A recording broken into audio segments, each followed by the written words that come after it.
నేనైనా state government land acquisition చేసేది.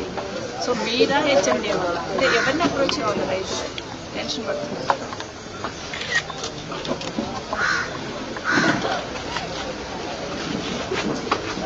So మన జిల్లా కలెక్టర్ రోల్ ఏం లేదండి,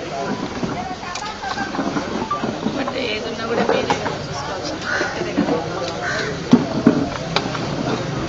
కానీ నేను హెచ్ఎండిఏ వాళ్ళది ఒకటి చూసాను, నేను అది circular GO second date third డేలో కానీ ఒకటి ఇష్యూ చేశాను. రేపు నేను మా ఆనంద్ గారు వీళ్ళు వస్తారు, మా వాళ్ళు వచ్చి మీకు ఎక్స్ప్లెయిన్ చేస్తారు. ఇవన్నీ చూస్తే పబ్లిక్ జనాలంతా ఇబ్బంది పడుతున్నారు, టెన్షన్ పడుతున్నారు. ఒక ఆయనకైతే హార్ట్ అటాక్ వచ్చింది, ఒక ఆయనైతే హాస్పిటల్ చూపెడుతున్నారు. ఒక వాళ్ళకి భరోసా ఇవ్వాలి కదా.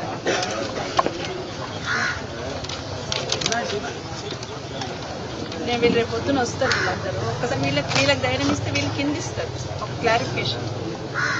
రైతులు ఎక్కడ పోవాలో తెలుస్తలేదు, ఎవరిని కలవాలో తెలుస్తలేదు, టెన్షన్ పడిపోతున్నారు. ఒక భరోసా వాళ్ళకి కల్పించకపోతే చాలా మంది సూసైడ్ చేసుకునే పరిస్థితిలో ఉన్నారు. 1/2 ఎకర్ 2 acres 1 acre. సో ఈ జీవో ఇచ్చున్నారు, ఈ జీవోని బేస్ చేసుకొని పట్టుకొని తిరుగుతున్నారు పాపం. వచ్చి కలుస్తారు.